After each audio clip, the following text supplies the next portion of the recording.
नसीराबाद में ॻोठ 70 फुलपोटो में मंशियात जे विकिरे ख़िलाफ़ एहतजाजी मुज़ाहिरो करे धरणो हंयो वियो आहे।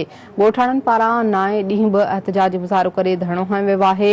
अॻवाननि जो चवणु आहे त हिकु तरफ़ मंशियात जे विकिरे सबबि नौजवान नसुल तबाह थी रहियो आहे, ॿिए तरफ़ मंशियात विकिरो कंदड़ धमकियूं ॾेई रहिया आहिनि। अहम ख़बर जे हवाले सां मां ॿुधायूं पिया त नसीराबाद में ॻोठ 70 फुलपोटो में मंशियात जे विकिरे ख़िलाफ़ एहतजाजी मुज़ाहिरो करे धरणो हंयो वियो आहे। इन हवाले सां मां ॿुधायूं पिया ॻोठाणनि पारां नाए ॾींहुं बि एहतजाजी मुज़ाहिरो करे धरणो हंयो वियो आहे। अॻवाननि जो चवणु आहे त हिकु तरफ़ मंशियात जे विकिरे सबबि नौजवान नसुल तबाह थी रहियो आहे, ॿिए पासे मंशियात विकिरो कंदड़ धमकियूं ॾेई रहिया आहिनि।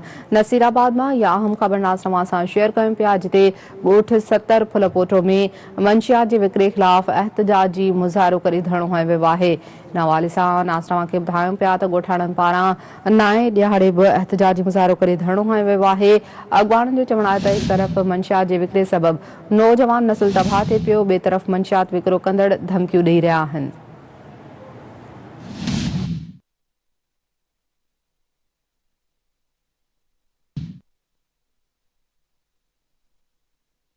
ब्रेकिंग न्यूज़ आहे नाज़रीन सां शेयर करे रहिया आहियूं। नसीराबाद में ॻोठ 70 फुलपोटो में मंशियात जे विकिरे ख़िलाफ़ एहतजाजी मुज़ाहिरो करे धरणो हंयो वियो आहे। इन हवाले सां मां ॿुधायूं पिया ॻोठाणनि पारां नाए ॾींहुं बि एहतजाज करे मुज़ाहिरो करे धरणो हंयो वियो आहे। अॻवाननि जो इन हवाले सां चवणु आहे त हिकु तरफ़ मंशियात जे विकिरे सबबि नौजवान नसुल तबाह थी रहियो आहे, ॿिए तरफ़ वरी मंशियात विकिरो कंदड़ धमकियूं ॾेई रहिया आहिनि। तफ़सील मालूम कंदासीं इन हवाले सां सिंध टीवी न्यूज़ जे रिपोर्टर अलह बख्श कुरैशी खां। अलह बख्श कुरैशी, छा तफ़सील आहिनि? मंशियात विकिरो कंदड़नि ख़िलाफ़ जेको आहे एहतजाज कयो पियो वञे, अपडेट कजो।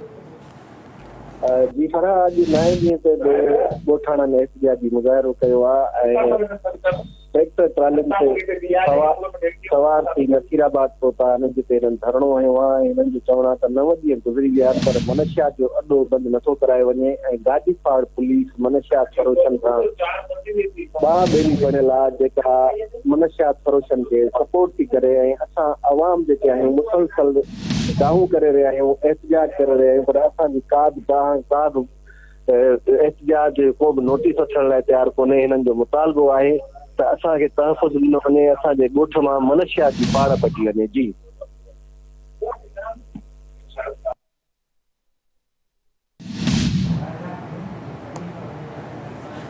ठीकु आहे, वॾी महिरबानी अल्लाह बख्श अपडेट करण जे लाइ।